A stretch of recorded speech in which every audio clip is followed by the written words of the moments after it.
In this video, I'm going to show you how to replace the trunk lid supports on this BMW 328i. Let's get into it. I'm just going to use a straight blade screwdriver or a pocket screwdriver and just get under this clip right here. Just try to pry it out.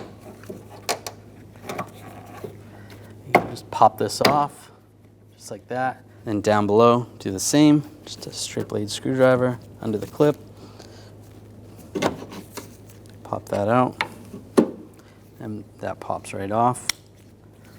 Take the new one, slide that, lock it in place.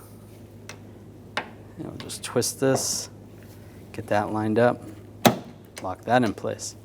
And you can do the same for the other side.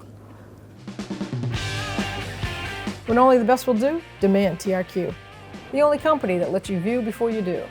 TRQ is committed to offering the highest quality aftermarket auto parts that are engineered for peace of mind. Thanks for using and viewing with TRQ.